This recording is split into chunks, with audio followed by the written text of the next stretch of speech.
Hello mga kamaster, meron tayong gagawin ngayon na Toyota Avanza. Yan. 2016 model. Ang problema nito, hindi masyadong malamig. Ginawa na daw to sa ibang shop, kaya lang hindi kontento yung may-ari. Kaya yan ang gagawin natin mga kamaster.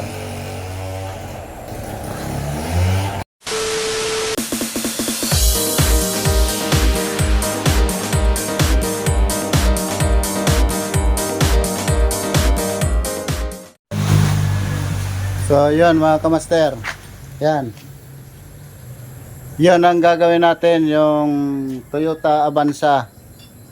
Dahil gusto ng may-ari yung dating lamig niya maibalik, dahil yung unang gumawa hindi niya nagustuhan yung lamig. So tara, samahan nyo kami at panoorin ang aming videos kung ano nga ba ang naging dahilan bakit hindi nagustuhan ng may-ari ang lamig nito. So panoorin natin. So ayan mga kamaster, nung chinik natin yung preyon, may laman naman, may preyon siya, kaya lang hindi siya gaano malamig sa loob. So doon muna tayo sa loob, titingnan natin ang na-check na natin dito mga kamaster sa harap, kaya lang babalikan din natin to mamaya maya pag wala tayong nakita doon na problema. So doon muna tayo sa loob mga kamaster. Yan mga kamaster, yan ang una muna nating titingnan sa likod na evaporator. Kaya lang ganyan yan kahirap tanggalin. Kailangan mo magbaklas ng kisame. May mga nauna na kaming video na ganitong klaseng Avanza, kaya lang gusto namin i-share pa yung mga problema nito. Ibang problema naman to mga kamaster. Titingnan pa natin kung anong problema nito. So panoorin nyo lang hanggang dulo mga kamaster. Yan, binabaklas na namin yan mga kamaster. Yan. Dito muna tayo mag-umpisa sa likod na evaporator. So yan mga kamaster, ganyan. Yan, ilalabas na yung evaporator. Ganyan lang paglabas niyan mga kamaster. Pero tatanggalin mo yung kisame. So yan, nailabas na mga kamaster.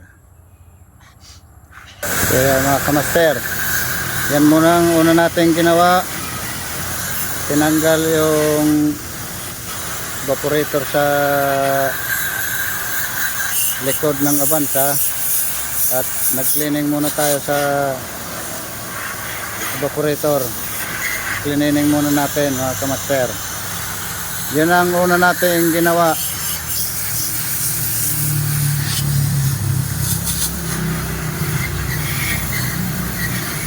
Nag-cleaning muna tayo mga kamaster. So yan,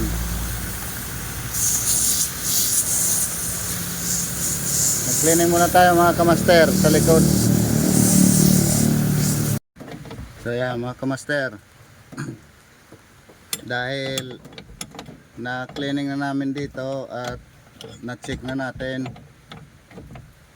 mukhang walang problema dito sa likod. So binabalik na natin yan mga kamaster. Yan, binabalik na yan master. Sinicheck pa ulit kung tama yung pagkalagay niya. So yan, binalik na yan mga kamaster. dahil na cleaning at mukhang wala namang problema dito. So yan. Yan ang itsura mga kamaster. So ayan mga kamaster. Dahil nabuo na natin at naibalik yung evaporator sa likod, dito na naman tayo sa harap mga kamaster. Ito na naman ang titirahin natin. Dahil susuriin natin to kung ano nga ba ang naging dahilan. So ayan, natanggal na ni Master yung unang bahagi ng evaporator, dashboard. Yan. Dito na naman tayo mag susuri sa evaporator ng harap mga kamaster. Kaya lang baklasin ang dashboard. Pero wala tayong magagawa kasi ganun ang model nito.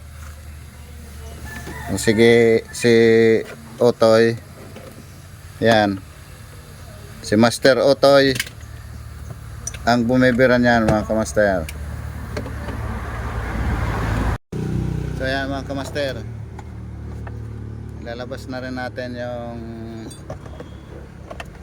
pangalawang bahagi ng dashboard kasi titingnan natin yung itim na yan, yan, ito ang ilalabas natin mga kamaster. So yan, palapit na lang palapit mga kamaster. So ayan mga kamaster, natanggal na natin yung bull bar at ilalabas na natin yung evaporator. Yan, titingnan pa ni Master kung may wire pa na nakakabit. Yan.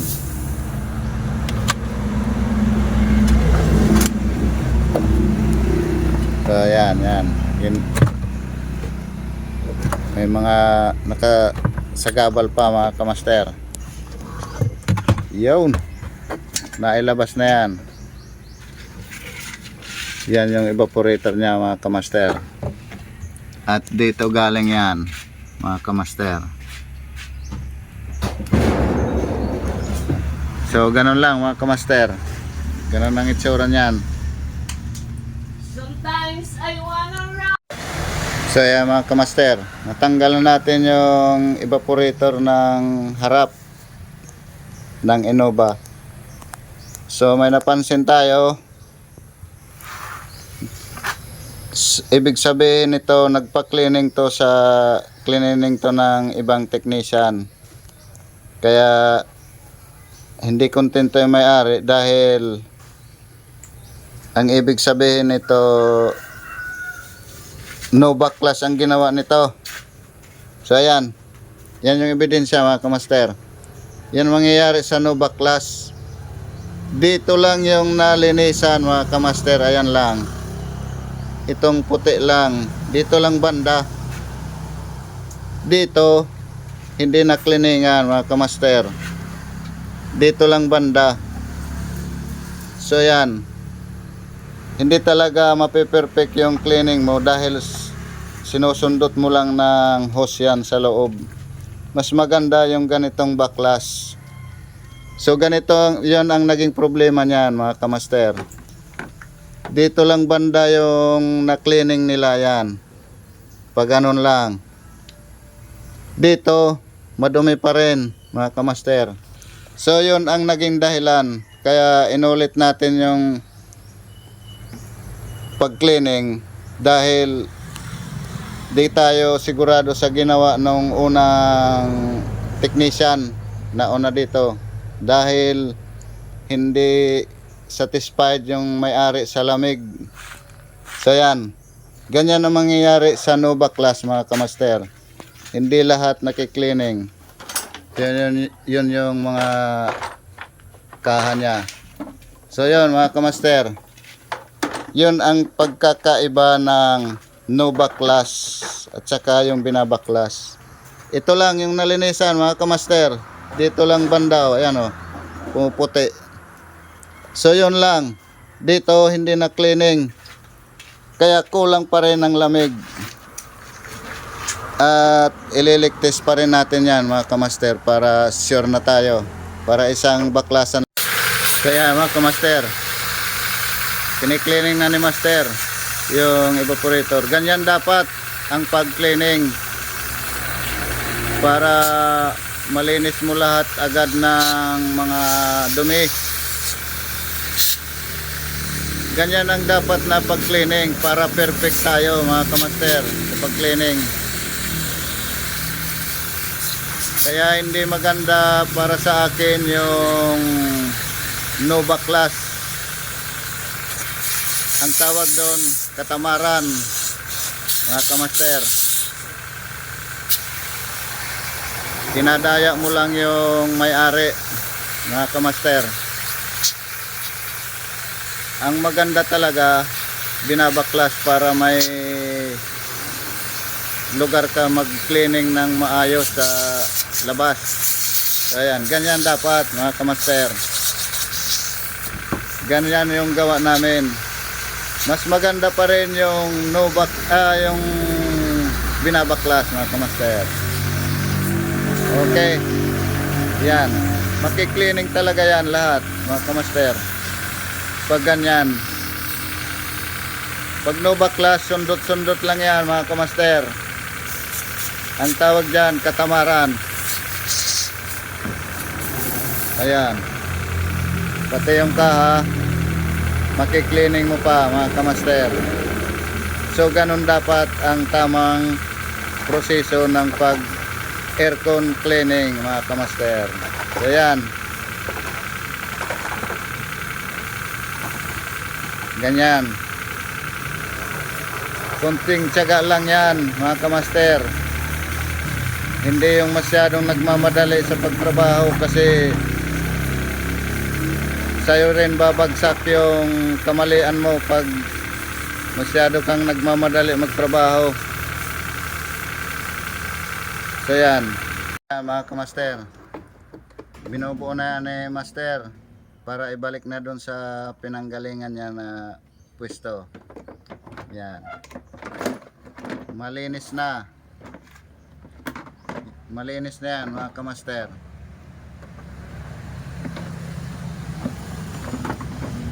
Yan, binubuo na yan dahil ibabalik na natin doon sa ilalim ng dashboard mga kamaster.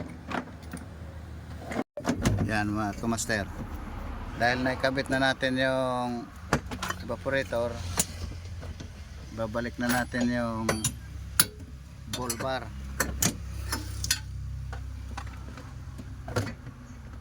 Marami lang sagabal. Mahirap lang to mga kamaster. Kailangan lang ng tiyaga.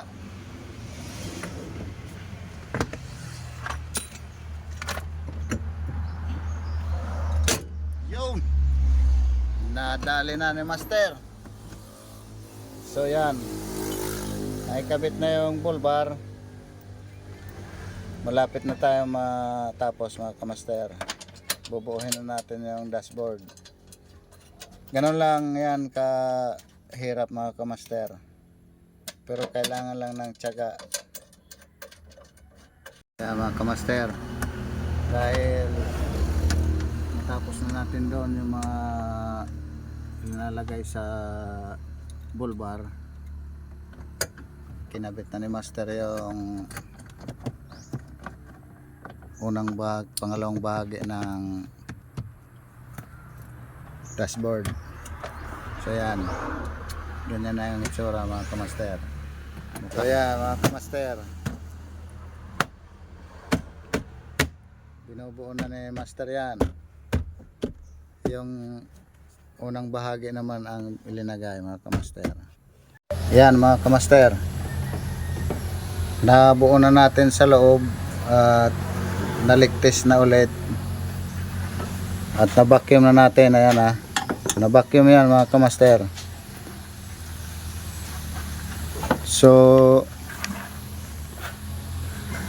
umpisa na natin mag-start ng engine. Yan. Yan ang itsura mga kamaster. Nabuo na yan. Pati yung sa kisame. Naibalik natin ng maayos mga kamaster. So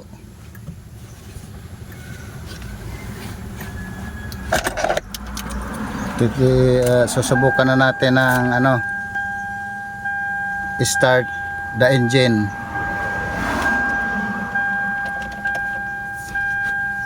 So ayan.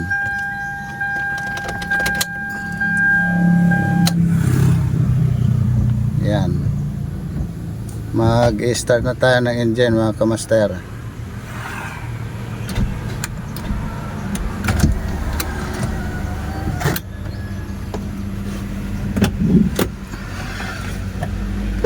Subukan na natin mag-start ha.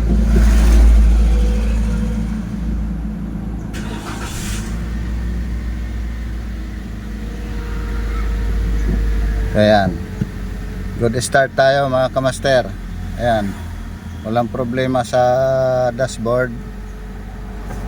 At ready na tayong magkarga ng preyon yan mga kamaster. So ayan mga kamaster. Kinakargaan na natin ang preyon yan mga kamaster. Kailangan dahan-dahan lang yung karga mo mga kamaster. So ayan, nag-automatic na. Ang ibig sabihin yan, malamig na sa loob mga kamaster. Yan. So titingnan natin yung resulta sa lamig niya. So ayan, ganyan na kalamig mga kamaster. Tingnan nyo yung salamin.